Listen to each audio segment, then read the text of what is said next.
We finally got Smoke back, B. Smoke is back in town. He's ready to join us. Smoke got some thoughts, man. He was sleeping on the job last week. You know what I mean? But Smoke is back with us, and he has some things to say right away about the WNBA.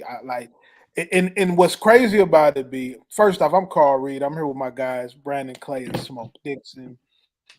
It's always wild when Smoke is on with me because although he played at Alabama, played in the National Football League, he always wants to talk about everything except football. He harasses me every day about the WNBA. Every single day. It's I should have him arrested for cyberbullying. But Smoke, let's go. I'm gonna start with you. What's your tell us what you want to say. Let everybody hear what you got to say. B, first and foremost, man, it's a pleasure to be back talking to you about basketball. Can't say that same thing about football. He didn't even let the opening statement go by. He already fired at you. He already jumped off the top rope on me. Boom. Just letting you have it. So here's my hot take. Whoever put the women's Olympic team together, someone to strongly think about maybe in dismembering that whole entire staff. For the simple, I know, put your head back. I know, this hear me out. Just for the simple fact that, my opinion, the best basketball player right now in women's basketball is Caitlin Clark in terms of her game and her brand. And the fact that she's not on this Olympic team is just as bad as the first Dream Team not having Shaq on there. But it's even worse because at that point, the NBA was already established. You had Michael Jordan. You didn't need somebody to carry the brand because Mike was doing that. So not having Shaq on the team didn't necessarily hurt the game of basketball and the global building of it. But not having Caitlin Clark on this team, what a whiff. And if you can't realize and evaluate true talent, just not playing basketball, but in the global aspect of branding the game, women's basketball, and not having her on the team, whiff. You got to go back and strongly consider getting her on this team. And if I'm one of the old heads that's been on the team, let's just throw a name out. Hypothetically speaking, Diana Taurasi, I would go to Don Staley and say, hey, Don, I'll hit that 40-year mark. I'm good. I've had my run. But for this game to get to the next level, as we all want it to, I'm going to do the game the best favor that's possibly been done. I'm going to give my spot only to Caitlin Clark. And there's another chance that y'all should get young Angel Reese on this thing too, to make this thing blow up. I'm only going to say that, Carl. I know the world don't like it. You don't like it. But the intelligent people strongly agree. Woo! Hey, Carl, we got to hear from you. We got to hear from you, Carl Reed. Here's what's so crazy about this, bro. You always go a step too far, right? Now, most people don't know his real name is Gerald, and Brandon supposedly he got the name Smoke because he was really fast, right? But I'm beginning to think that he got the name Smoke for another reason. We'll keep it PG on the show though, because this is a family show, right? You can say that the brand is strong. I can go with you on the brand thing, but you just made a preposterous statement. Now, I know at the University of Alabama, you didn't have to learn what words like preposterous meant, right? But what it does mean is you got to be crazy. The best player in the WNBA is clearly Asia Wilson, right? But you came on the show on God's internet and said it was Caitlin Clark. And I said maybe. People don't like her fan base. I said maybe. Smoke. Arguably. Carl, can I ask you a question? When was the last time a rookie dropped a triple-double in the NBA? How many times did that happen? And it looked easy, too. It looked real easy, Smoke. Do we have to win games anymore? Do we have to compete for championships? They're in the playoff right now. to be they're in the playoff. They're in, like, if the season stopped today, they're in the playoffs. But the season. Carl, let me throw a question at you, Carl. All right. With the third pick, made the earth sick. Michael Jordan was the third pick. We all get that. Jay-Z dropped that line. MJ, fade away, perfect. Yeah. So when MJ became the best basketball player on earth, when Larry Bird said that was God playing basketball just in Michael Jordan's jersey, did they have the best team or the best record? But they understood talent. So when you understand talent and you see this young lady going to work, step back, handle, vision the pass. And Bree said last time, once she gets the feel and the pace of this game, boy, look out. And she looks like she's getting that feel and the pace. And she's now playing on her terms. The game's not fast no more. She's playing on her terms, her speed. And it looks easy. And it's going to get easier. So when she gets second year in her bag, I'm gonna jump out there. She's gonna be the best player in basketball. And when she's done with her career, she's gonna be the best women's basketball player of all time. I'll jump out there today. Carl, it's okay. They all got the season to come back and be okay. I'm fine with that. I can run with it.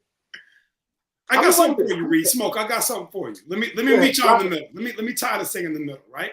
I said on last week's show, and I stand on this, she's the biggest draw in history today. Think that's fair. This was before the triple-double. She's rolling. Shouts to my man John Albert, who's watching in. Young John. Wilson does have a top-tier brand. I'm all for that. She's the best player in the game today. I think we can meet in the middle. I think Caitlin Clark has already put herself into the top 10 discussion in terms of performance on her best days in the league. Is she a top 10 player every day she wakes up? No, not yet. On her best day, she's the best point guard in the WNBA. On her best day. She looks like Chelsea Gray looks when Chelsea Gray's in that zone and she just dropping dimes. And y'all see the videos of Chelsea Gray just throwing the ball behind her back. You're like, how did she even see that? Clark's able to do that now. Here's my takeaway. What Clark has done, a couple things have happened. Her teammates have caught on their speed or pace. But number two, she's rebounding the basketball. And because she's rebounding the basketball, it keeps the 94-foot press away. Once she grabs that rebound, you can't body her, you can't push her, you can't knock her off her block. Because she's going to the defensive glass, which is where the triple-doubles are coming from, now she's able to get in the open floor, surveying, and that's when she's dangerous. And in that way, she doesn't pass it with flair or finesse the way that Jason Williams or Magic Johnson did, right? So it's different. To me, it's more like a Jason Kidd where it gets where it needs to go. She's very, very good in transition once she gets that defensive rebound. Good luck stopping her. And once you try to start stopping her, cutting angles, playing a step or two off, that's when she hits you with those deep logo threes. And you're starting to see that now out of actions, right? So as to your point, Smoke, as she gets more comfortable with the game, her rebounding the basketball is unlocking the things that we saw her do at Iowa. But y'all, I said this last week too, she's been in the league less than 90 days. Same for Angel Reese, right? Like the fact that they're doing this less than 90 days after playing college basketball week in and week out is unbelievable. So, I do think that, again, 3-on-3, 5-on-5, something, there should have been a concerted effort back in January. Okay, we're not going to take her for fives. We don't think she's ready. Okay, fine. You didn't have her at training camp, and you knew you probably weren't going to get her. So there was never it was like, hey, we'll wait and see if she makes the Final Four. No, you had to assume she was going to make it, especially once that team got rolling and Kate Martin emerged. There really wasn't a lot of question as to whether they were going to play into the second weekend of the tournament at least. Okay, we might need to slot her and be thinking about threes. But I think that's where the gap is, Smoke. There wasn't a concerted effort between her and Reese to get them involved in the Olympics by any means necessary, whether that was 3-on-3 or 5-on-5. And I think we can acknowledge Asia Wilson being the best player in the game, and all of those things can be true at one time. Smoke, let me ask you this, and Brandon. Why is there no outcry for Angel Reese, who has gotten a double-double, I don't know how many consecutive games in a row, and is playing at a level that nobody expected her to do? They disrespected her skill. They said that she wanted to be more famous than she cared about hooping, and she has been balling. So where is the outcry for Angel Reese to be on the Olympic team? Because she's got a brand and a huge following as well. Well, Carl, I said that too. Angel, both of them should be on the team. But I'm gonna give you one. I'm gonna give you one better. whoever's in charge of the Mystics team, they should be strongly considered to check their brain as well too, because they should have taken this young lady with that pick. Just saying, for branding purposes and the way that she's playing. But they're two different talents. I think Angel is what she is, and you know what you're going to get out of her: hustle, rebound. But her skill set is not like Caitlin Clark's. It's not even close. She's not a skilled player. She's just a grunt worker. With just like B said last time, effort points, hustle points, strong, aggressive. But the skill set, she got to go back to the camp and start working on that on the off season. But Caitlin Clark's game, we haven't seen this. And B said everything, but he didn't even get to her ability to score, and that's what she's an elite at. So she's making the game easier for her teammates. She ain't even tapped into herself yet. Like, I'm just trying to figure out, what is the WNBA going to do with her? They tried the hacking her, beating her down, making it physical, and all she did was just take it. I haven't heard her complain about it. Keep going to work, and now it's making that game look a whole lot easier than what we thought it was going to look like. It looks simple for her. I mean, you're not going to hear her complain about it, right? Like, you watch her demeanor, and she gets it. I mean, this isn't, again, I'm just categorically paralleling, right?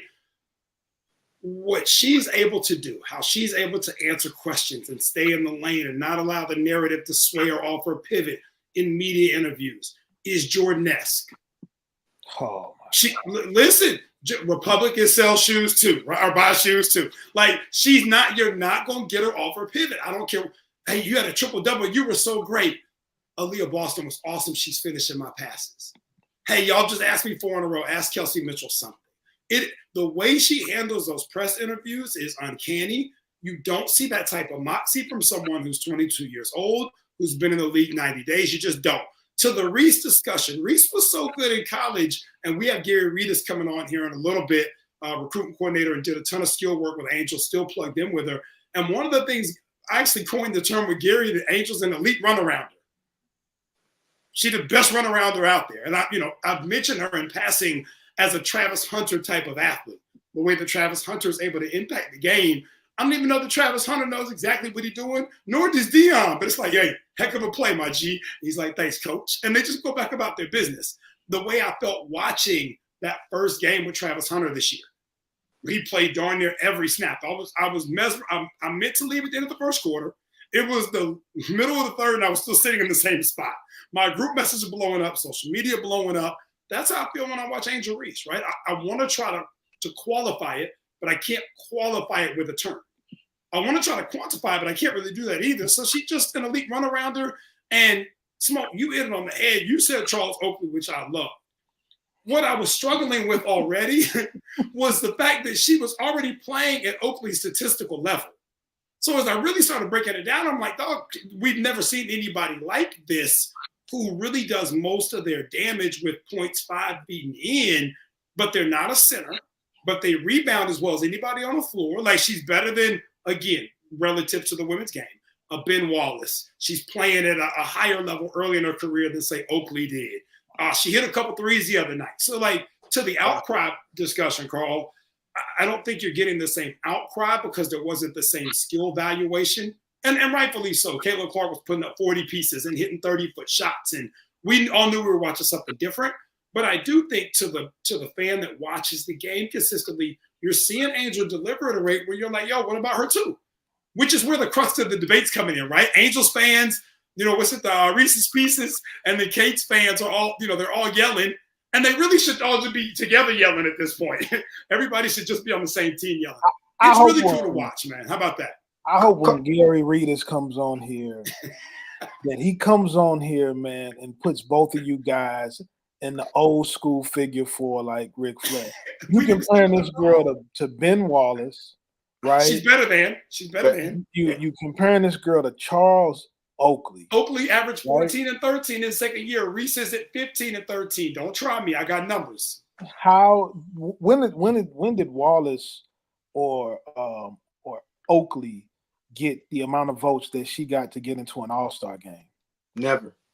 Which is what makes Like, it so cool. what moment do you remember from Oakley or Wallace the way that you remember some of the moments that Angel Reese had? All right, so Carl, this is why I'm saying Oakley. And I'm not being funny. I'm being dead serious and honest. Their skill set, right? Their skill set is of the same. Does that make sense? Like energy, aggression, intimidator, force. They're not overly skilled. They're just grunt workers, but they're elite at it. There's nothing bad about that. You need that on your team to win. Smoke, I got something for you. Oakley is the dude that'll run up when Stark's in the battle. He's staring somebody down. Oakley gonna be right in the mix. Saying, what's up? What y'all want to do? Oh, Kennedy Carter hip checks Caitlin Clark. Who's standing up on the bench first? Let's go. Like that's who Angel Reese is, and it's absolutely awesome. And it's elevated Kennedy's Carter's game. It's elevated the whole team.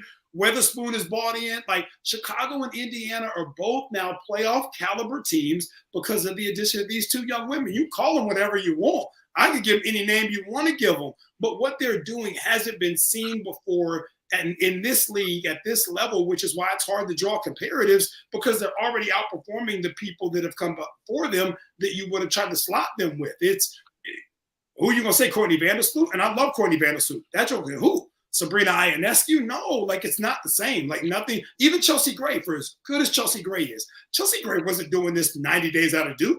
Are you kidding? No one's ever done this. So you got to go to the men's side where you have those rookie Jason Kidd, co-rookie of the year with Grant Hill, Magic Johnson, straight out of East Lansing. Like I got to go places that have a precedent for this. I know what I'm watching. So Derek here says that Kennedy Carter is the best point guard in the WNBA. Do you agree or disagree with that, B? I'm going to humbly disagree. She's having a heck of a year. Let me open my statement there. And even it's funny, I'm sure Gary will talk about this. He made a great post on social media, a couple weeks back about, hey, when Kennedy just gets to going, she just gets to rocking out. I remember her busted Team USA head when she was at Texas A&M. I think she might have gave them a smooth 32-34 in an exhibition, and Taurasi and Bird ain't want no parts of it, and rightfully so. I wouldn't have either. She really get it popping. But I think in terms of that statement might be a little stretch for now, but she struggled to stick on rosters. She's had some issues, being able to stay in the league, but it looks like she's found a home. And again, with Teaspoon and Angel Reese, sometimes you just need to be in the right place, right? Chauncey Billups was miscast out in Denver as a draft pick and found the home in Detroit, and he's a Hall of Famer. So you never know when it's going to be your time, but we don't want to overreact at the same time, man. So, Reed, I saw this comment from John Albert. The Dennis Rodman comparison, not even close. Dennis Rodman was athletic and could guard 1 through 5. Angel Reese is not athletic. She can't guard 1 through 5. Bro, she's the same athlete as her brother, Juju. They're the same. They're not super athletes. They're solid athletes. But Dennis Rodman, no.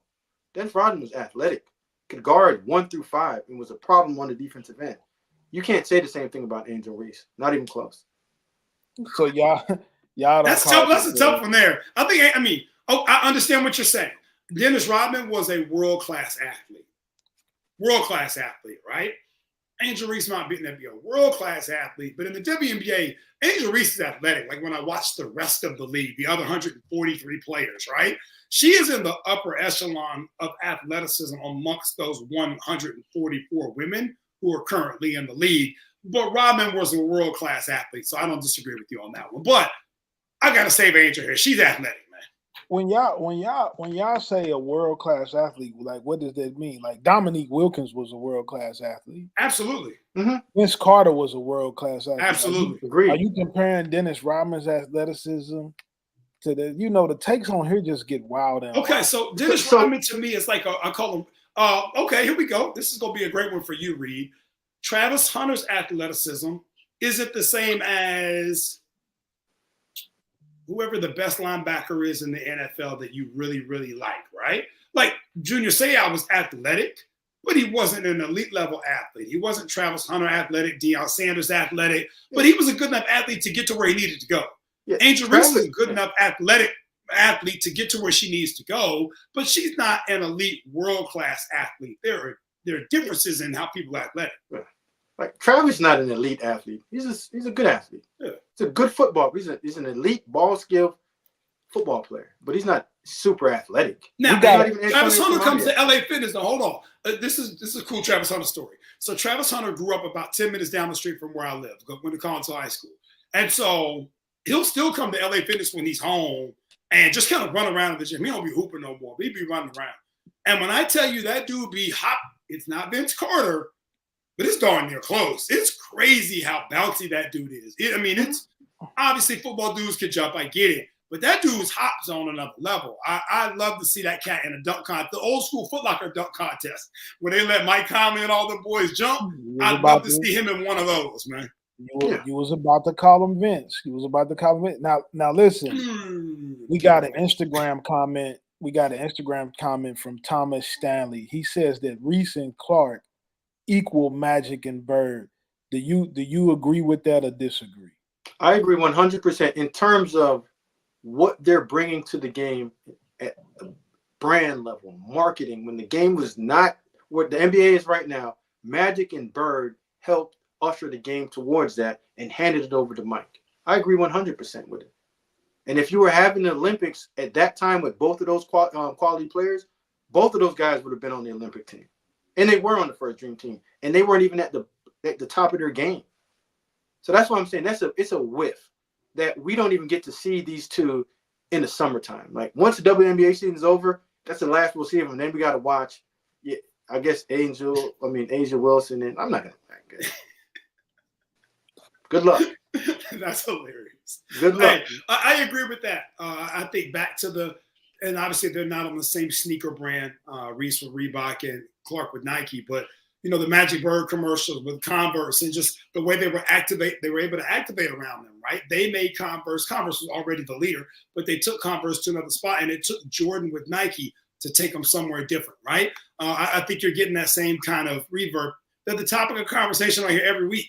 We want to talk about something else, but it's the middle of July, and both of them every week they keep upping the stakes. 7 days ago, it was Caitlin Clark was close to a triple-double. This week, she had a triple-double. Next week, it's Reese and Clark are playing together out in Vegas on the All-Star team for the first time. So what does that look like? And guess who they're playing against? The U.S. national team. What a perfect segue that we built into them getting a chance, for better or for worse, to go out there and crack they behind. And I'm looking forward to it. I can't wait, Reed. Hey, Reed, can I make – I'm going to say something smoke-like. It ain't even crazy. It's a smoke. All right. What happens if Caitlin Clark, for the rest of the season, averages a triple-double? And her team gets to the playoff, and they upset a couple and get to the finals. Now, what would you say then? Because it can happen. It can happen. She's getting there. That would surprise me. Right. So let me give you an analogy. B, you remember when Luka first got to the league and you saw glimpses of it. But then about the second or third year, he started playing with pace. And everybody was like, oh, no. It's on. That's the sense that I'm getting with Caitlin Clark. Like, she finally figured out the pace of the professional game with her skill set. And it's scary. It's scary because she's a pocket passer. When she dropped those those passes off, all you got to do is just turn around and throw it up. Bucket's good. Well, she's got a former number one pick in the league of Boston. Kelsey Mitchell, who's one of the best scorers that I've ever seen with my own eyes, is in the high school level. Like, their roster's a good roster. Like, it was some puzzle pieces that needed connecting, right? They connected them. And say what you want about Christy Sides coaching. That's not even my discussion tonight, right? They had pieces. Lexi Hall's a really good piece in that league, right? You talk about, three-point making and defensive players in the NBA.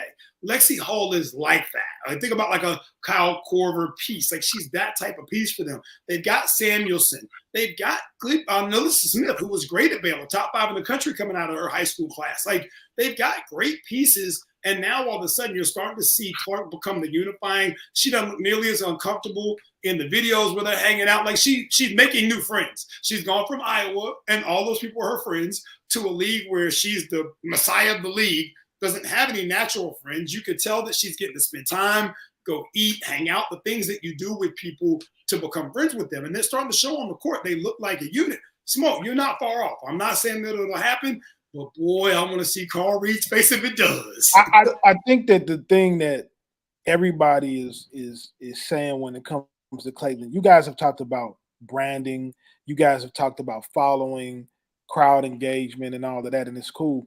But she hasn't closed the deal yet as a basketball player. And I think that the people who left her off the Olympic team or the people who are cheering for other people, I think that's what the difference is, because people respect winning. Even when we talk about the NBA, when we talked about the NFL, what do we respect? We respect championships, and that hasn't been delivered yet. All right. Yeah, but what you're saying, it's hard to deliver a championship when you've only been in the league for 90 days.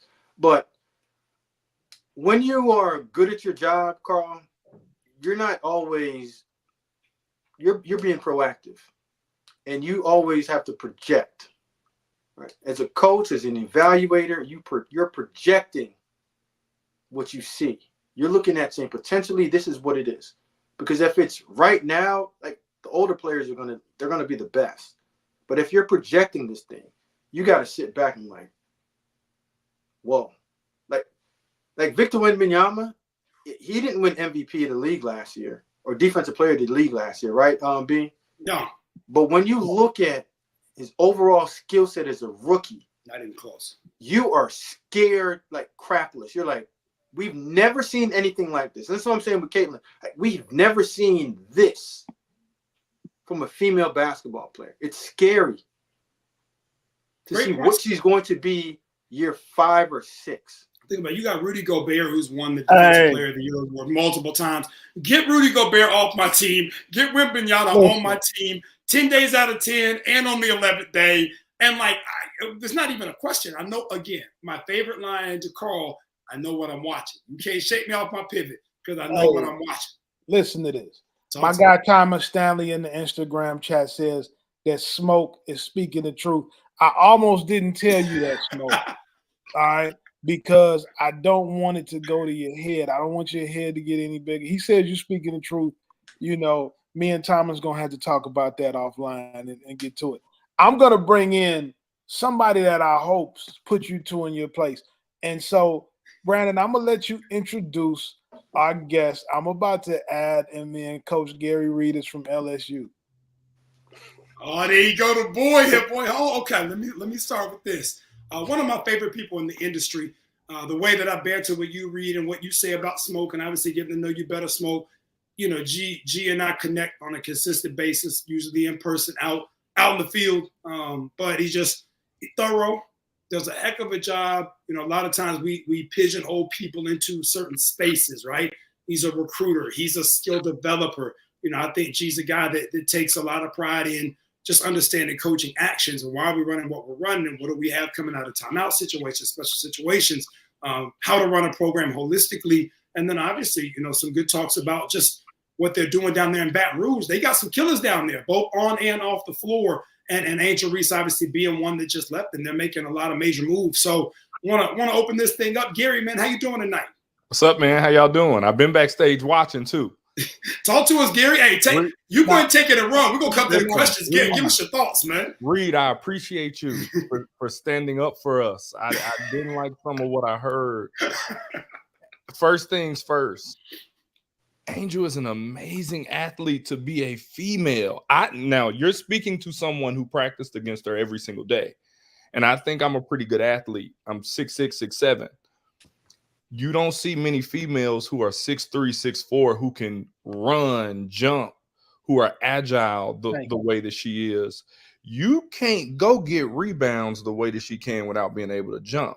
Does she jump all the time on layups? No. Does she run really fast down the court all the time? No. But she can, because she's a really good athlete. She's a really good athlete. That's all I wanted to say. Now we can kick it off. I appreciate y'all having me on here, man. I've been enjoying watching backstage. G, okay, so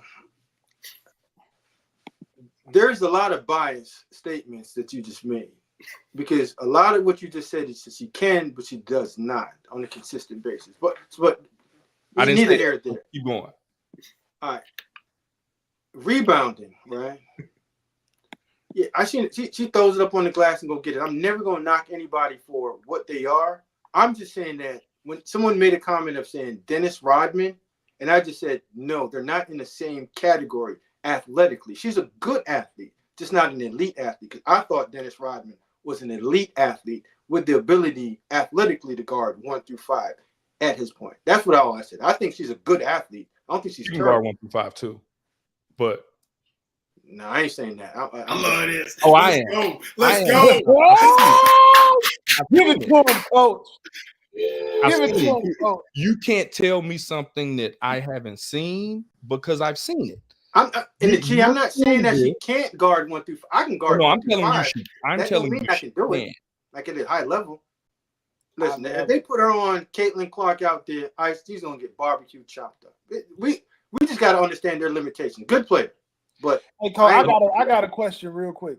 You did win the national championship against Caitlin Clark, did you? Yes.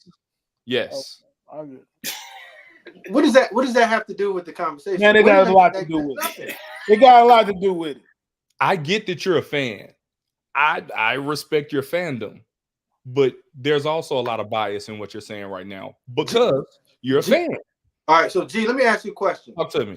All right, Carl, what state do you represent? Hard. The state of Missouri. Okay, good. There's no other state that plays basketball like the state of Maryland. Like we're the best, period. Whoa. I am super biased with my Maryland people. Time out. This whole time. Hey, I made a statement. He always take it somewhere else. I'm just Carl, just give me I would say I'm a fan of Caitlin Clark. I'm a fan of Maryland hoopers. But what I can't do is ever be dishonest. I got to be as honest as I possibly can. And that's just my honest truth. I'm not saying I'm right, G. That's the most honest truth. I feel you. I don't think you can guard 1 through 5 at a good enough rate where you can go out there and win games. You're going to lose a whole lot. At what level? Huh? At what level? At a high level. Like a Dennis Rodman level. In the WNBA? Dennis Rodman, elite defensive player of the year level. I see her switch 1 through 5. She's always switched I think that LSU is the elite of the elite. I may be biased in that. You better be. But I think that we're the elite of the elite, right? Let's say you've been drinking, Smoke. I have been. Hey, listen, I ain't gonna lie. I have been drinking. I've been drinking out the championship cup. I'm from Alabama. Salute. Okay. Salute. I ain't mad at it. Hey, hold on real quick. I got a question. I want to make sure that they didn't get lost. G, talk to me about current roster, right? Flau'jae Johnson, Georgia again. Hey, we talk about bias. Pete said all day, man. Shouts to Flau'jae. So to watch her growth as a player, what she's doing now, and obviously it's her show in a lot of ways this coming year. How do y'all manage that progression, manage the skill development with all of the other cool things that she has going on, right? Like her rap career is flourishing. She's at the BET Awards. She's at the ESPY. She got a verse from Wayne. How do you manage all that? Talk to us about like what that looks like on a day or even a weekly basis, getting her skill work, but still being able to manage all the other stuff she's doing. Not to mention the Puma deal. She got a lot popping, man. Rap with us. She's been doing all of this since she came to college. I think that's how you manage it. You continue to allow her to grow the way that she kind of is organically growing. She always takes the summers and she does her thing. I think that was the thing with her recruitment kind of coming into it. She wanted to be able to go to a place that was going to allow her to do both. And we fully allow her to do both. She'll pop in. She popped back in this past weekend, got in the gym a little bit, got it in, did what she does. In the summers, she kind of handles it on her own when she's not, around. But once the school year starts and once really official practice starts, it's no more NIL stuff. And she's completely locked into basketball. She's completely locked into the season. And that's from, September until April. So you're getting a whole lot of time for her to be able to, skill up, focus on the things that she feels like she needs to focus on that time. She still may drop a tape during that time. She still may record a music video at that time. but that's just Flage That's being awesome. Flage. Flage really is good with time management. She manages her time better than most adults, and by far better than any kid I've ever seen in my entire life. So you just kind of let her do that. She's really driven. She's really motivated to be the best at both. Hence, best of both worlds. The tape that she just dropped. So you kind of just allow her to grow in that way, and figure out what it is that she needs. You know, we have a lot of talks throughout the year. We have a lot of talks, you know, once the end of the season comes, and we stay tapped in. So I mean, she knows when she isn't in the gym enough. She knows when she isn't in the best shape, but it's really rare that happens. Wherever she goes, she's finding a trainer. She's finding somebody to get in the gym with. You know, same with, you know, her basketball. Once the season starts, she still can, you know, get tapped in with a photographer, with a videographer, you know, with a studio to be able to, you know, do what it is she needs to do. But man, she wakes up at 5. She's going to sleep whenever. She's still in the gym at 1, 2 in the morning. I don't really know when she sleeps. I don't know how much sleep she gets. But she kind of gets, she just gets it done.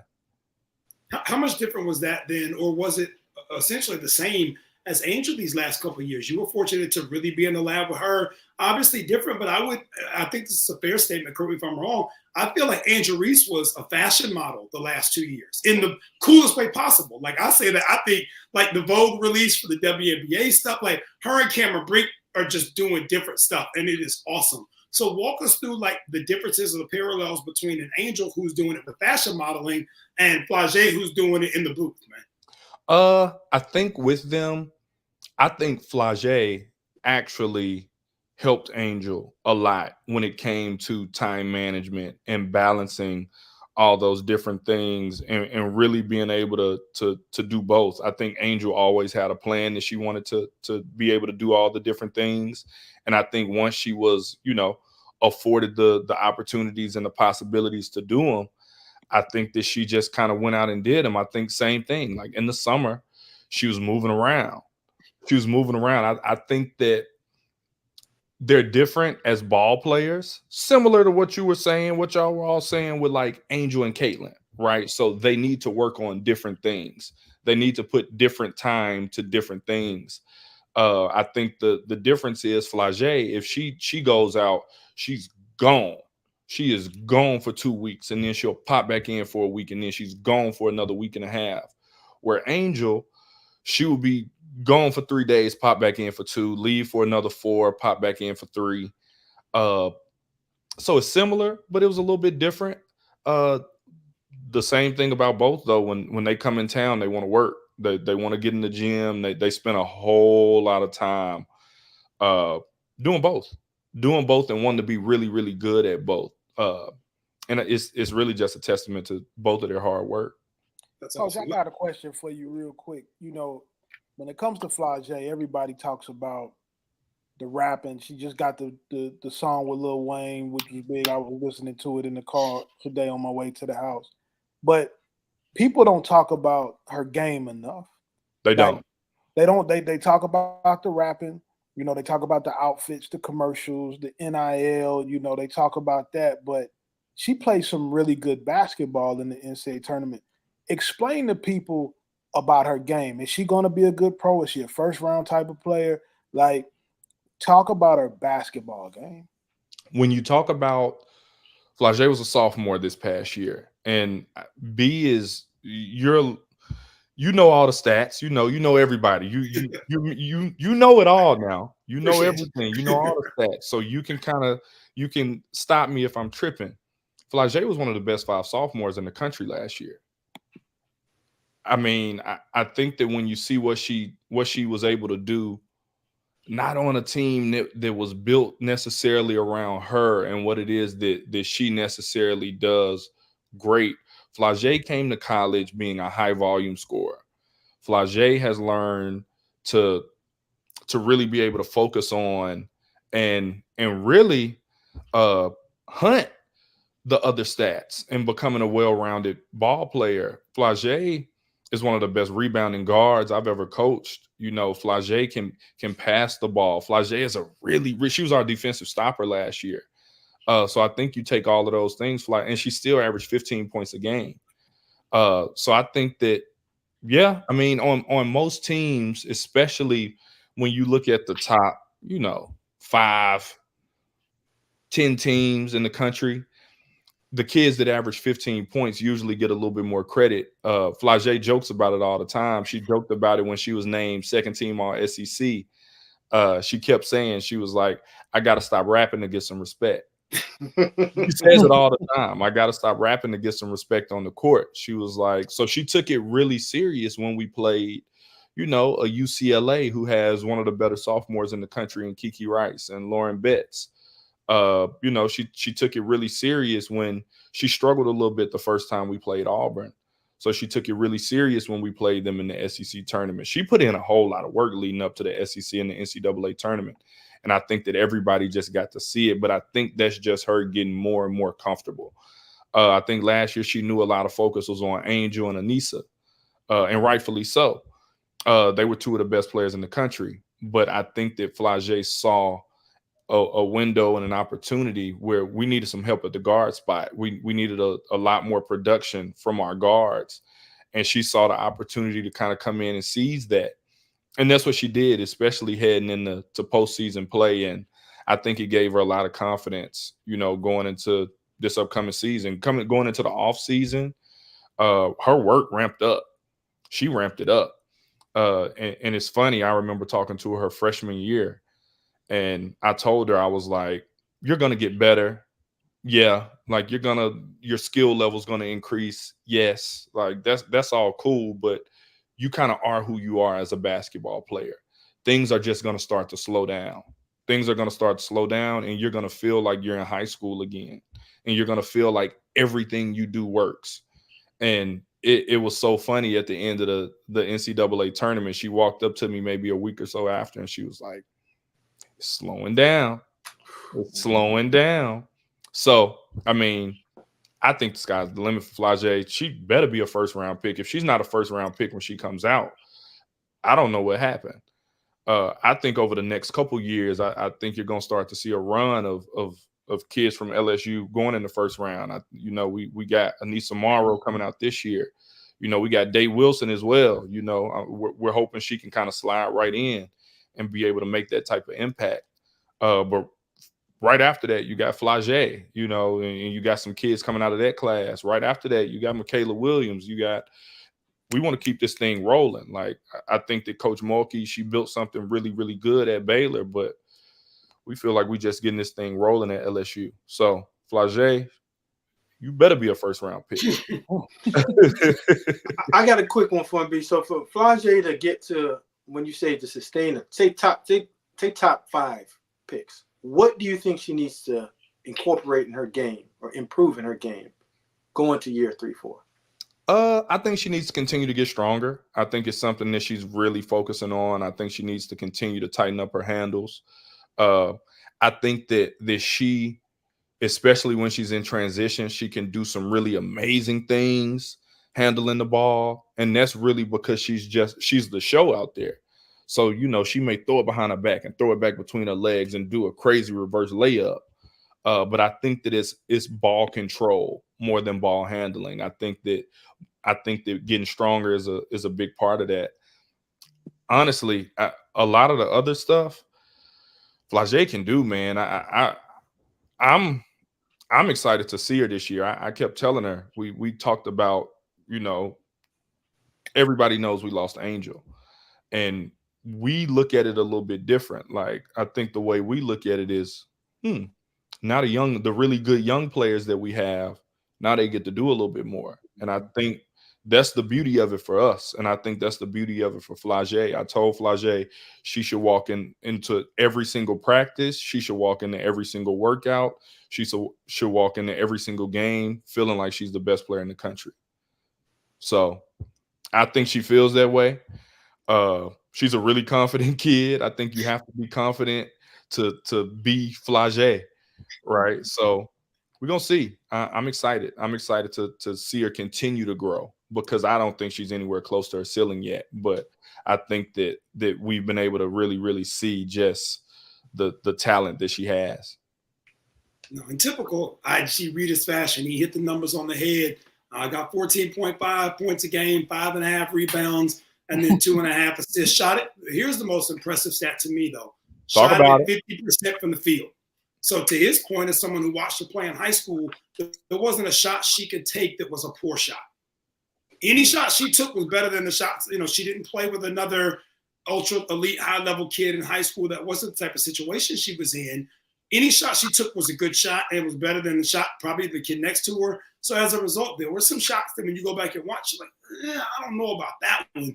Does that translate? And what she's been able to do almost seamlessly from really day one is coming to a place that is full of draft picks and not need those volume shots to get going. A lot of kids need those 4 or 5 questionable shots to get to the 6th one, to get in rhythm. And she hadn't needed that. And I thought this year was a great example. Hey, G, let's transition this. I want to talk a little bit about Anissa Morrow to the discussion of the Rodmans and the Oakleys. And, we're going to stay in the high rebound. We rolling, right? She came in, and there were moments during the year where it felt like she was the most productive player you had and the glue it sometimes. Walk us through Anissa Morrow, how big of a benefit it was to be able to get her, I call it out of free agency, but the transfer portal. And then walk me through y'all's philosophy on the portal all at the same time, because y'all have done a really good job there of mining the oil, Cheyenne Day-Wilson being a great example. So give me 2 answers with that, man. B, you remember the talks? You remember the talks leading up to it. Like, I remember the day I called you and was like, we may be able to get Morrow. And you were like, talk to me. You do talk to me. But I think being able to get Anissa Morrow, anytime you can get a kid like Anissa and put her out there with Angel, they both do something similar, but they do it in different ways. So I think that although for people who like, natural lineups and natural positions, I think that the fit maybe with Angel was a little clunky, but I think because they were so productive, it just really didn't matter. Our thing, I knew Anissa because she wasn't highly recruited. She had some injuries coming out of high school. So she kind of went under the radar. I found out about her during COVID, recruited her really hard when I was at Vanderbilt University. It didn't work out. She ended up going to DePaul. I still had a good relationship with her AAU coach, and still knew her mom, her parents. So when she went in the portal, it wasn't like I had to get to know her. It wasn't like I really had to introduce myself. It was more just of a connecting again. And I think that really for us, when it comes to the portal, man. We really just trying to, we know the needs that we have. We know what we're looking for in that class. We knew we needed a lead guard, and we needed somebody to play inside. We didn't really know what position Anissa was going to play. But we just wanted to put her in a spot that was really comfortable for her. And I think it was a little bit of trial and error early in the year. And I think it was, the crazy stuff happens with the season. You got injuries, you got people kind of in and out. And you got to see when Angel wasn't out there and when Samaya wasn't out there, and it was just her. Thanksgiving, we went up to the Virgin Islands. She had 37 and 16 against Virginia. And we were like, oh, okay, yeah, this is it. Because most of the time at the beginning of the year, her and Angel were going against each other every single day. They used to go at it. Man, they used to go at it. It was really crazy to see. But I think that the same way that you got to see during the season, she was just really, really consistent. Our approach, man, we just like to fill our needs. Like whatever our needs are, we want to fill them. Like we aren't really chasing anything in particular. Like we aren't, there are certain rankings out, in both high school and transfer portal. We just want to fit our needs and fill our needs with the best player possible. And I think that's what we tried to do. Coach, on Smoking Our Football show every Wednesday and Friday, we talk a lot about roster needs and evals and how you build a roster. And you just said something interesting about rankings. How much does rankings play into the decisions you make on who you're going to give a scholarship to for LSU women's basketball versus your own evaluations when you're watching games and watching practice? It plays a part, and I think the reason or the way that it plays a part, when you see these kids on these lists and ranked really high, you want to go see them. So I think that when you're ranked, it puts in coaches' antennas up, right? Like it makes you aware. You get what I'm saying? So I think that those rankings, they help a kid in that way, but they can't help you once we come watch you play, or once we come and watch you practice, or once we see you playing against somebody that we know is good already. So rankings, you know, I would be crazy to say that nobody looks at rankings, nobody cares about rankings. We all do. But I think that when it comes to filling a need for your team, I think that you're not necessarily looking at a kid that's ranked really high, and you're really looking at a kid that's, you know, kind of fitting what it is that you need. And if that's the number one player in the country, great, especially if you can get them. But if it's the number, 17 player in the country, or if it's the number 52 player in the country and they really fit a need that you have, then that's who you want to get. So to answer your question, I mean, rankings, they play a part in it. And I think sometimes even when you look at rankings, you really want to like a kid, especially if a kid's interested and they're ranked number 3 in the country, right? It's like, oh, I see what they could turn into. But then sometimes it's like, all right, I tried, but it's not really that. That's awesome. Okay, so to that end, G, and obviously with my position, with 24/7 Sports and obviously the stuff that we do scouting wise, one of my favorite phrases is, I know what I'm watching. But the second one is, I don't really care about the number. This comes from somebody who attaches numbers. Talk to us about what y'all do from an LSU standpoint, in-game situations, special situations, to your point about puzzle pieces and putting pieces together. How do you attack that? What have you been able to learn from Coach Mulkey so far? I know you worked with Steph White there at Vanderbilt. Like, you've worked with some people who are pro-type coaches. Give us what you've taken away and maybe even your spin on that in terms of not needing the number one kid, though you want to score. Michaela Williams was ranked pretty high, right? Flau'jae was an All-American. Morrow wasn't. But they're all productive. So walk us through what you saw with like a Morrow and how that goes back to pregame, special situations, and this work y'all do from a coaching perspective. I think you have a lot of days in practice where you're just working on special situations, where you're working on who's good from what spot, who's good with this much time left, who's good in pressure situations. I think some of it is trial and error, during games. I think sometimes, especially last year, man, we just try some stuff out sometimes. Like, you remember the Auburn game where we gave Angel the ball at half court and was like, all right, go do something, which, may not have been the best thing, but it made sense to me.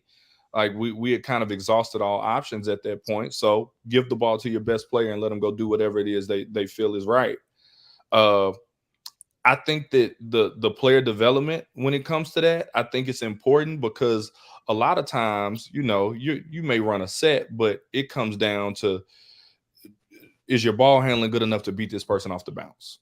You get what I'm saying? Like, are you good enough to hit this shot? Have you worked on this shot enough when you're tired? Like, have you worked on this shot off a certain movement? So I think that it all just kind of comes together. I think that we know with Anissa Morrow, we know if we give her the ball on the right elbow and she turns and faces you, she's really, really good. We know that. We knew that if Angel got the ball a little bit down on the elbow, kind of the pinch, and could turn and get over her left shoulder and could get her shoulder lower under you and get by you, she was either going to get fouled or it was going to be a layup. And if she missed, she was going to get her own rebound. You get what I'm saying? Like, with Michaela Williams, we know the certain spots that she's really good at. But again, like, it's the end of the game. So you have to know your personnel. Like, is this person confident enough at the end of the game? Like, is this person, too tired? Is this person, too confident? like in what it is that they do, and they may do something that we don't really need them to do because they are too confident. And I think that goes back to the pieces all fitting. Like, does everyone know exactly what we need from them at this point of the game? Because I think that you run into that. And I think that's where coaching comes into it. Coach Mulkey is very clear about what she needs from every single person, especially the year we won the championship. I think that year, the pieces, I don't think that, honestly, like we probably didn't have the high-end talent that we had this past season. But man, the pieces all fit and everyone knew their role to a T. Where I think this past year, everyone was still kind of jockeying for position.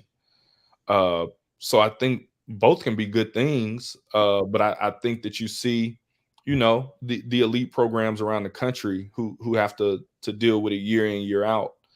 But I think they establish kind of that pecking order. And once you establish the pecking order, it kind of is what it is. Like Coach Mulkey don't really mind sitting somebody down, even in a big moment.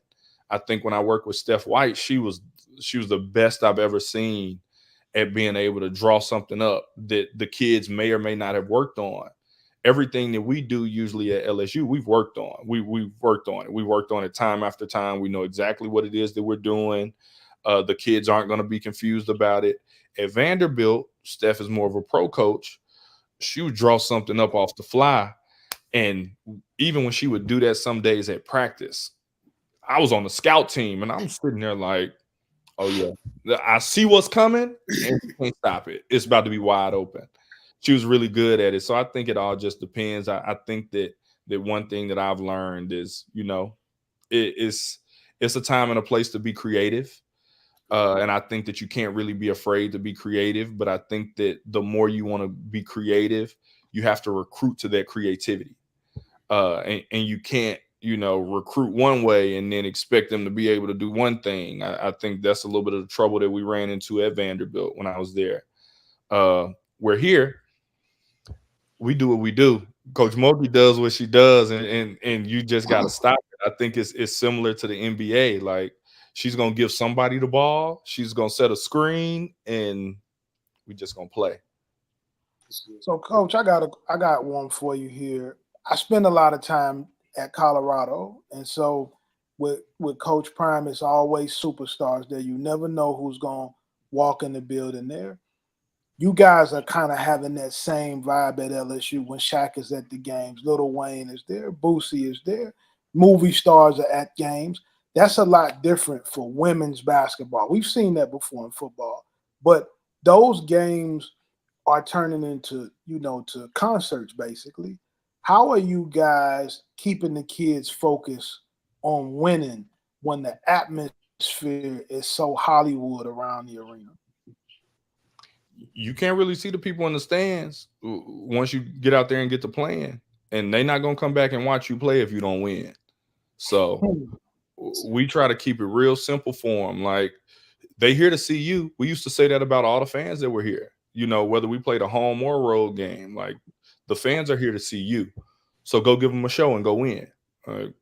It's sold out. They last couple games wasn't sold out. It's sold out tonight because y'all are here, because the people are here to see you. All right.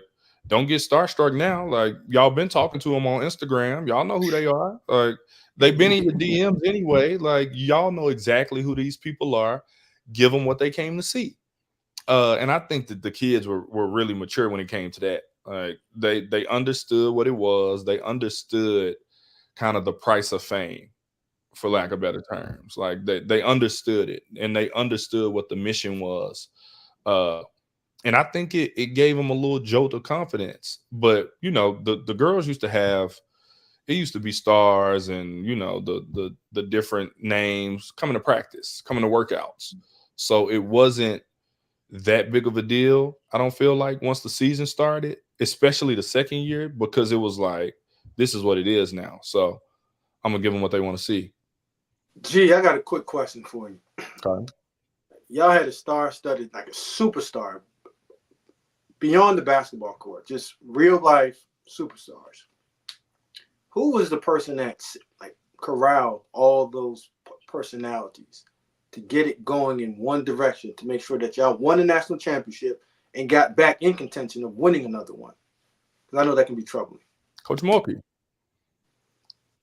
And it's because she didn't treat them any different. Like, she didn't treat any of the girls any different just because they had a lot of followers on social media, or just because, you know, they just got a new NIL deal. Like, she was very, very normal with all of them because she's been doing this. Like, so she always approached it like, I've been coaching really good kids. Like, it may not have been NIL, it may not have been all this fame, you know, but basketball is still basketball, and I have to be able to coach you. And if I can't coach you, this isn't the place for you to come and play, you know. And if you don't want to be coached like this anymore because of some fame or something, like, go find somewhere else to play. And she would say it like that, like, and she didn't really mince any words. And I think it worked out for our girls, and they all held each other to a certain standard. You know, I had to, you know, kind of get in there and do a little bit of that too, just because I think that's my personality. And I think that, you know, when you build really strong relationships with these kids, like, they expect that from you, like, and they need you. And as famous as they are, man, like, they're still kids. Like, they're still kids. They still call you and complain the same way. They still, you know, will start crying one random day after practice if they get too overwhelmed. And it's still family. So I think that Coach Mulkey does an amazing job at it. But I think all of us as assistants, we all played our role in having to kind of do what we had to do. Good. Gary, talk to us real quick when we get ready to wrap it up. But I want to shout out my buddy Dane Poole, who watches the show every week. Dane and I talk a good bit. He owns some restaurants there in the state of Tennessee, Reed, where you reside, my guy. But we've talked about this a couple of times, he and I have. How do you go from Delta State to LSU in what has to feel like a blink of an eye sometimes, but not lose the hunger? You know, the same way we just talked about it with the kids, right? We can get, and not so complacent where you're not doing your job, but where you forget how far you've come in such a short span, and that extra phone call you need to make to a recruit, or the extra phone call you make to Angel's mom just to make sure she's okay. How do you stay grounded and rooted in what you're doing, despite how quickly it feels like some of the success is kind of turned over? I mean, it happened fast. You know that we talk about it all the time. It happened fast, but I hadn't done it yet. So I think it's easy for me. Like, I tell you all the time, like, we getting close, but we not there yet. Like, I'm still grinding. Like, I'm trying to get it because I'm really trying to get it. It's still more to do for me. Like, I never feel, you know, we had the number one rate recruiting class 2 years ago, right? What was it right after that? Literally right after signing day. You remember what it was like? Got to see what's good with these 24s. We got to try to do it again. I feel like people still sleeping on me. Like, I feel like that every single year. Like, we got the number one ranked recruiting class. We brought in the 2 top ranked transfers, and it was right back to business. You know, we brought in a good transfer class this year, but we didn't sign the high school class we wanted to last year. I always feel like it's more to prove. I always feel like it's more to do. And it's not really to myself. Like, I know what it is, but I feel like more people, and until I get to exactly where I'm trying to get to, I just feel like it's more to do. So it was fast. Like, I moved up really fast. I think that going from D2 to SEC is pretty unheard of, but it is what it is. Like, my wife got some more stuff she want to get. You feel me? Like, hey, everybody in the group except for me can relate to that. Man. The rest of y'all boys on the hook, though. The rest of y'all on the hook. Hey, my boy Dane on the hook too. He feel that right now. That's that credit card, baby. come on, Gee, man. stop it. Don't say bills. it. I need more money. I'm trying to get it. So if it's getting the next recruit to help us win the next championship, to help, you know, get to the next level, like whatever it is, I got to do that because I'm trying to get it. And I'm really trying to get it. You know that. I'm really trying to get it. Hey, that's why we got you on. Hey, we only bring real ones on the show, man. That's why you're on the show tonight, my guy. Oh, hey, that credit card. Hey, listen, Let me have mine. Just pay it. Just pay it. Just pay it. Just pay it. Listen, my wife's birthday was on the 4th of July. My son's birthday was on the 6th of July. My daughter's birthday is August 3rd. This was coming up off of Mother's Day. Father's Day, we don't, you know how that goes. It don't really count. Listen, My birthday is right after my that. kids took care of me for Father's Day this year. I got to give them some love. Shout out to them. KK. Shout out to them. I got to tell you, stepped up. You got another 365 days of running water and electricity. My wife is a really good gift giver. She does a good job, so I can't hate. But I do what I do, and gotta get it. You just ran through the gamut, bro. So I'm gonna tell you my run in December. So my son's birthday is on the 3rd. Okay. Both of my girls' birthdays on December 7th. Christmas is right around the corner, so I'm tapped. My anniversary is January 21st, and my wife's birthday is the 23rd of February. And Valentine's right after Valentine's Day. Oof.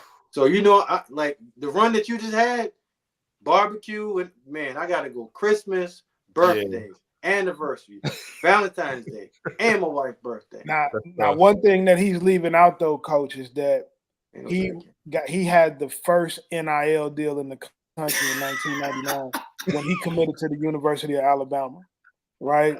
When he went to Alabama in 99, that's the first NIL deal that they ever made. Reed. Smoke still get a check every July 1st like Bobby Bonilla, bro. He got the Bonilla contract, right? Listen, that's why he's always so happy. And he said, well, like, he don't have to work or nothing, He got it. Hold on. So now I need to know if all my sisters graduated from Alabama. One of my sisters played ball at Alabama. My brother-in-law played football at Alabama. Okay. My brother-in-law is Tim Bowens. Come on, man. That's Big Unk. So that's Tim, Freddie, Q, William. Oh, yeah. Family. Yeah.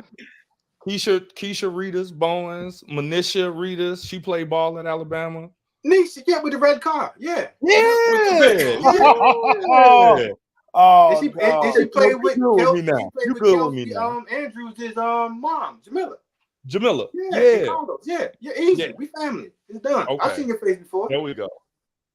Awesome. I was about to say I can't really say, but they got a kid now. Kelsey. Yeah. Kelsey. Yeah. Get in there. Yeah, Kelsey. Yeah. I said you can't. I said right. I said don't say it. I said I got you. I know. That's hilarious. Reed, take us home, man. Small world. Small world. Guys, listen to this. Guys, we got right at 900 live viewers watching. If you got questions, ask us questions.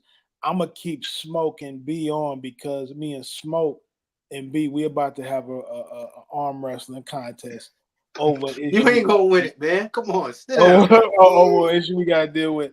Coach Redus, G, make sure you stay tuned in when he cuts. Make sure you watch this next segment. It's gonna be fantastic. I'm still tuned in. We gonna pull up to LSU and catch a game this season, Coach. Do that. But we're gonna be on Brandon Clay's credit card. We're gonna be on Brandon. We all gotta walk, man. Reed, go ahead. Know how he I'll is. take it. I got you. I'll take care of that. I got it. All right, Coach. Thanks, G. I appreciate y'all. All right, fam. Now listen, we got great information from Coach Redus from LSU Women's Basketball. I like how he came in because he came in right away and he was not going for the Angel Reese slide. He was not going for it. He better not. He was not going for it, right? And now at the end of the show, y'all just found out that y'all might be cousins or something, man. It's family. That's easy. It's family. You know how it is. But listen, we got we had a conversation the other day where we talked about college football 25 is coming out. It's been decades since it's been out. And the question came up.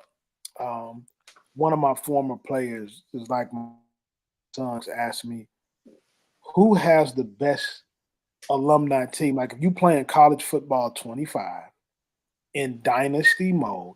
Now, I want your opinion for the guys that are watching this. You could put your opinion in the comments. Who has the best alumni team? So it caused a debate between the three of us almost immediately. Now, I know who Smoker's going with, right? We're going to start with you, Brandon. If you putting college football 25, the new game on, and you got to choose the best team of all time, they're based on their whole alumni catalog, who you going with, B? Okay, so y'all took let's keep it transparent. Y'all took the two people I really want to rock with. I'm a Georgia guy, but our depth isn't strong enough for this conversation. I can say that. What's the J. Cole line? I just got rich, man. We just started winning national championships, and I'm forever grateful. Shout out to Herschel, but y'all know what I'm saying. You know who I do like? Dark horse here. Texas. Texas is good. Texas got depth. There's not a lot left. Y'all took the two goons. But so who's a competitive third? They got real people on the books dating back to the 1960s. Tommy Nobis. I'm an Atlanta Falcons guy. That's what I got, man. I'm going with Texas. Shout out my boy Dane Poole for the second time in this segment. I'm going with Texas. I thought about Tommy Frazier in Nebraska, but I'm going with Texas. Keep reaching. Keep going. Smoke, I'm gonna Smoke. Go ahead. Smoke. Tell the people who you going with, man. So the first question I'm gonna ask you is, what era do you want me to start at? Because we're not gonna just put all time. Just make it easy. No. We got it. You can't move it.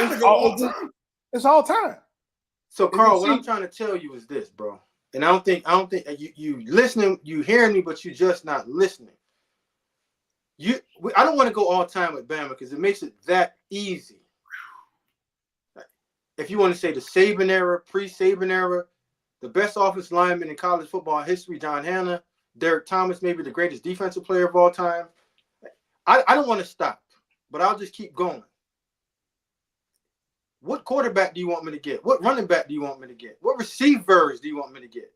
What cornerbacks do you want me to get? I know you're going to say your team, but I just don't know if you want to go all time. Make it easy and just say era, so I can give you an opportunity to speak and to talk. Yo, he got you on the hook. I don't think you want to do that because you're going to say we're going to go with whatever team you're going to go with. Say the team you're going to go with real fast. Let me crush it. Say it. No. The greatest group of alums of all time, everybody knows, is the University of Miami. Great. Miami Hurricanes. All right, so let me ask you a question. Give me 4 quarterbacks that you can. Now we go from 3 to 4. You got give me 4. Give me 4. Jim Kelly. Yep. Bernie Kosar. Yeah. Bernie. Mm-hmm. Didn't Ken Dorsey win a national championship? I'm out. No, I'm out. Done. Hey, hold on. Hey, fellas, hold on. Quick timeout. Hey, I feel like Tony Reale on Around the Horn right now. PTI. Hey, listen, Ken Dorsey? Gino Toretta, Heisman. Gino Toretta. That's where I was going next. Toretta won the Heisman, right? Hold on. For your Gino Toretta, I got something for you. Don't move. Don't move. You see this? You see that? You see that? Like at the bottom, it says 1992 national champs. You know when Teague ran down Lamar Thomas and took the ball from him and they drummed him in that game. You remember that? I do. You don't remember that. We can save you that nice can for you just to crush that. So take Gino out. And we know he shouldn't even won the Heisman that year. Marshall Faulk should have won it. So keep going. Whoa. Listen, first off, I love Marshall Faulk. Greatest show on earth, on turf. Shout out to the St. Louis Rams. You know what I mean? But let's not smoke. Come on, let's not do that. We can keep going. We can keep going. Like you want to go smoke, who's got a better receiver core? Michael Irvin, Reggie Wayne. Yeah. Right? Andre Johnson. Keep going. Santana Moss. What are we talking about? Devin Hester. Oh yeah, keep going. Who's also Kellen Winslow? Throw Kellen in there. Kellen Winslow. Dangerous. Literally. Bruce Frank. He's in the Hall of Fame, isn't he? Shockey. He's in the Hall of Fame. Jeremy Shockey. Shockey in the Hall of Fame too. Yeah, keep going. I mean, Ozzie Newsome. Ozzie. Keep going. Ozzie. All right, LeBron. Julio. Smitty. Dirty Birds. Ruggs. Good Calvin. play. Good You want play. me to keep going? Great players. You want me to keep going? Keep going. It sounds comparable to me, Reed. Why? It sounds Why? real even. Didn't at one point the University of Miami have like 157 weeks in a row of a Miami player scoring a touchdown in the National Football League? Yeah, they did, but that was like 90 something. Hell, all time. All time. We talking all time, bro. Mm-hmm. All time. So on your defense. What if you go to the defense? You talking Sapp, Yeah, let's go. Sapp. Keep going. Jerome Brown, Cortez Kennedy? Cortez Kennedy. Keep going. Come on, bro. What are you That's talking? three. Vince That's Wilfork? three. Keep going. Keep going. That's three. Vince Wilfork? That's We're four. just Keep talking going. about the best players. Keep We're just going. talking about the very best. The I'm very saying best. to you, dude. keep going. That's four. Let me hear what you got, Smoke. Let me hear what you got. You ready? I'm ready. Does Derek Thomas count? Absolutely. Does does Biscuit count? Cornelius Bennett, does he count? I'm just asking you, does that count? Does Jonathan Allen count? Marcel Darius count? Deron Payne count? Time out. Jared Reed count? Bro, Darius you're just asking for Darius is good as I'm Sapp. giving you all pros. Is Marcel Darius as good as Sapp, Jerome Brown, or Cortez Kennedy? Which one is he as good at? No. He's better than Jerome Brown. Had a longer run than Jerome. Cortez, no. Warren, no. But you're asking players. You didn't say player. Players. Players. Was any one of those players better than Derek Thomas? Shout. Come on, bro. I don't know. That's close. That's close. That's close, man. Coin flip. It's just close. BB. Are any one of your receivers better than Julio Jones? Michael Irvin, the playmaker? Yeah. Hey, Carl, on that note, That's still a coin flip. Irvin was him. Irvin was really and Julio's my guy. Julio's really Michael Irvin and Julio Jones. Julio's really my guy. I'm an Atlanta guy. I love Julio. Okay. Michael Irvin was nice. Hey, Reed, I had the Apex jersey, the Apex Dallas Cowboys Michael Irvin jersey. I was walking around school thinking I was that guy. Emmitt Smith, I'm gonna drop one on you right now. Talk to me. I'm listening. Drop on you. When you're talking about generational talents, right? Production. Athlete, Michael Irvin's not in that category because he's not a generational guy, right? He's a good receiver, but you wouldn't put Michael Irvin in the conversation of the greatest of all time. I'm going to go on and say Julio Jones, pound for pound, is the best receiver of all time. Run those numbers if you want to. Run them if you want to. Were you ever scared when Michael Irvin caught that slant? To take it 90. I'm just asking you a question. Was you ever scared? It was the second part. It wasn't the first. Let me go for a second. This is ever worried about asinine thing you said on this show today. That's fine. That's cool. That's cool. I'm just asking you a simple question. Name another receiver that put fear in the hearts of a defensive coordinator. Like when you're game planning, you're not game planning and saying Michael Irvin's going to beat us. The game plan wasn't to stop Irvin. The game plan was to stop Emmitt. You play against Julio, you might get 300. Ask Carolina that. Hey, man, go Falcons. You said, you did say it was the best ever. I thought that might have been okay, cool. So here's my question. When y'all want to talk about the greatest of all time, you're going to say Jerry Rice, right? You're going to say that. Okay, you're gonna say Jerry Rice. You tell me what makes Jerry Rice. I'm gonna say Calvin Johnson, if I'm being honest. Yeah, Calvin can't run the routes like Julio can. I'm telling you right now, he can't run the routes. His route tree is not like Julio's. So Jerry Rice's route tree is not like Julio's either? No, big post, hitch. Throw it up to Megatron, go get it. Just cut you know what I'm going to tell you? Cut the tape on. I'm just not speaking out of just the side of my neck. Like, Irvin ain't scaring me. Scared for what? He's going to catch him and tackle him. Jonesy? Man, go back there and look at the goalpost because he might be headbutting it. That's what he does. So when you talk about greatest of all time, the numbers will stack up. Ability will stack up. Is he the greatest route runner?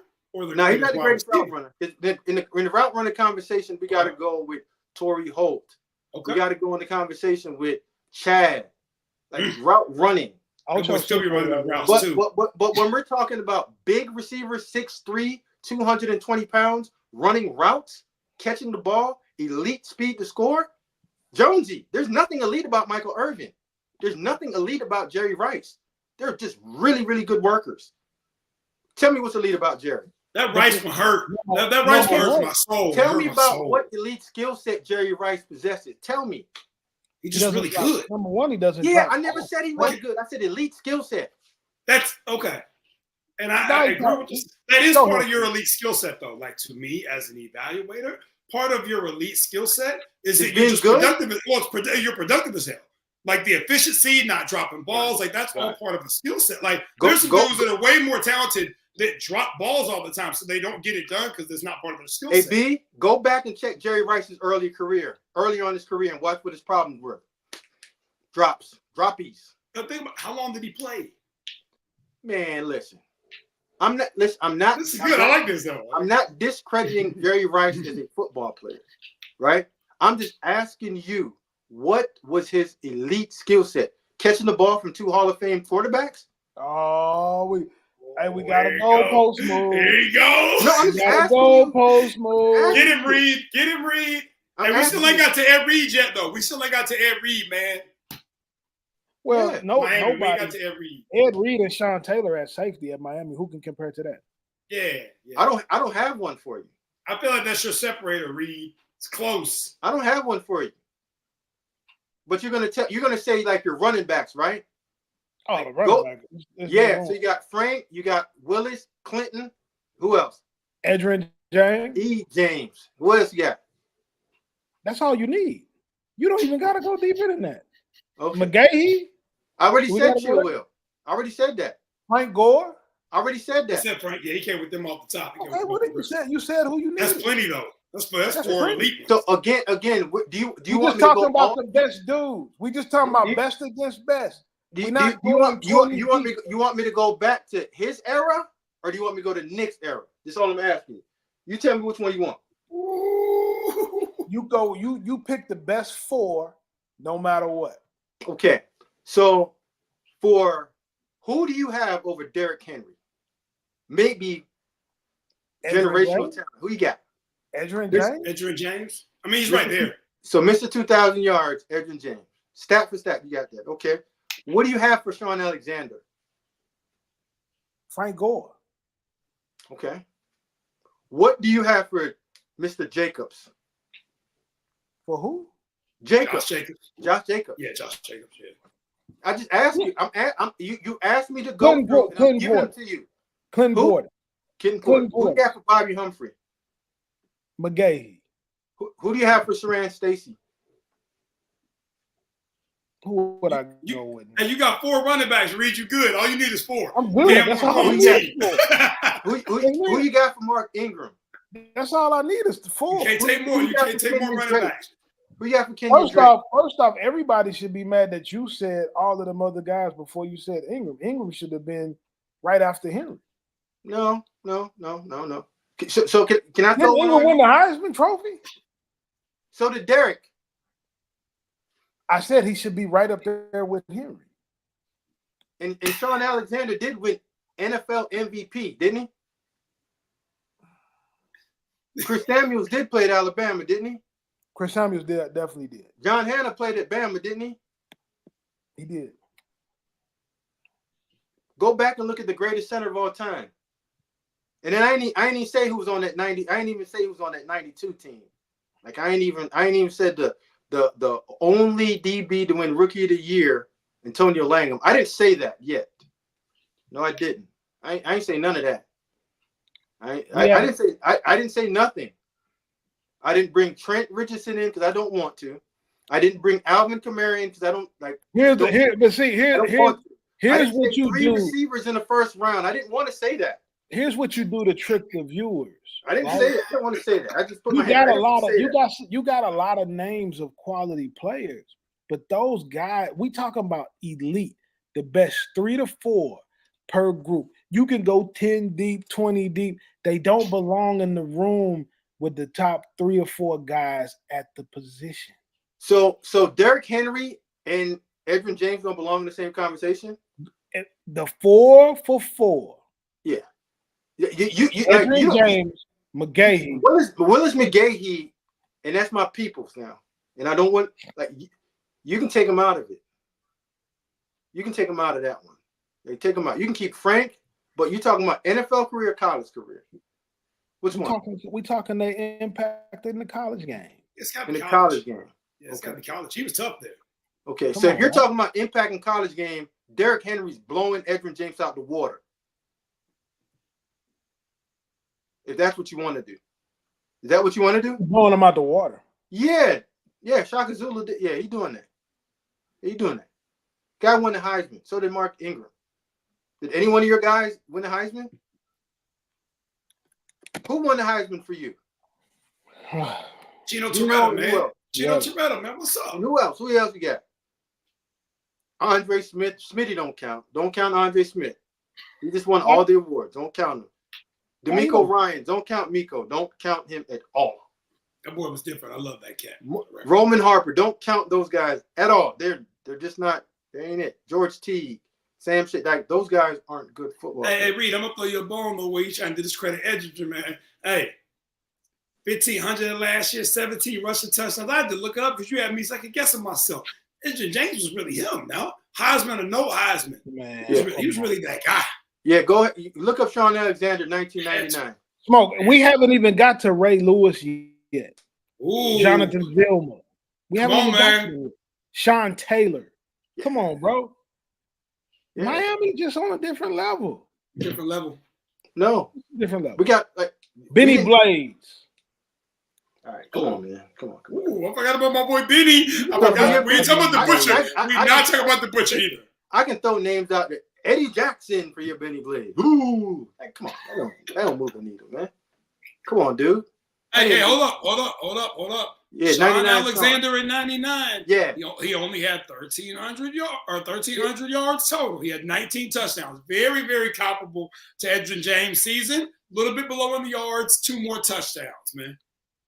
That's not good though. What about Derrick Henry? Hold on. We got a guy in the comments on Instagram This is awesome. that said Rod Woodson and Lester Hayes, the best safety. He said, we not old. We don't really know football. We don't know what we talking about. Hey, Rod Woodson was him. Rod Woodson played at Purdue, right?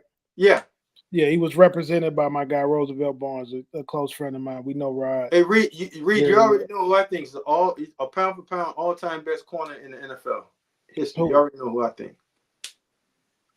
Champ Bailey. Yeah, you do think that. You do think that. Now you're talking. Hey, that's the first thing you said all night that really made some sense. Smoke, I'm proud of you, bro. I'm just telling you, go look up Julio Jones, and when you want to put Michael Irvin, like. Hey, hold on, we didn't say that yet. No one. Hold on. Ooh. Always said that Michael Irvin was good, man. Nobody can discredit that, man. So we're acting like Smitty didn't win the Heisman. Like Smitty did not win the Heisman. No way. Nah, hey, listen, bro. He ain't win it. Smitty didn't win it. He didn't win it. He wasn't like one of the best receivers all time in college. No way. Michael Irvin, state champion, national champion, Super Bowl champion. One of the few to do that. One of the greatest ever. Man, what a great job of getting on a good team all the time. Don't be. We're talking about players. Yo, Reed, you got to wrap it up on that. It's not good about it now. Hey, listen, man. Listen.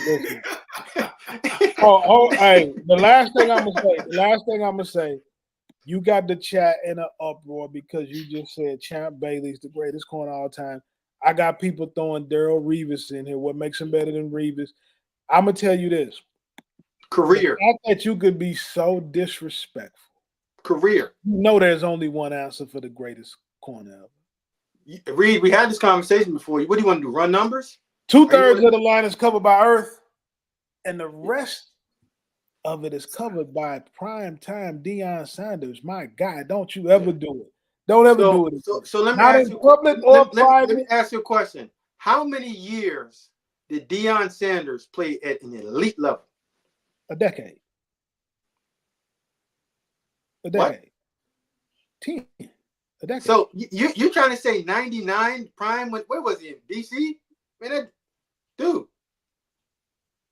Smoke. Let's not. And did it part-time because he was playing baseball. But listen, we're going to get into this. My man did it part-time playing receiver. Like, come on. They were on it. Reed, you know they was on the same team, right? Listen, we gonna. You know who started when they're on the same team? Who? You got the answers. I'm just telling you facts. They were on the same team. We're gonna get Champion. Right? They were on the same team. We're gonna get Champion Prime to come on here together, and we're gonna go ahead. I told you my vote.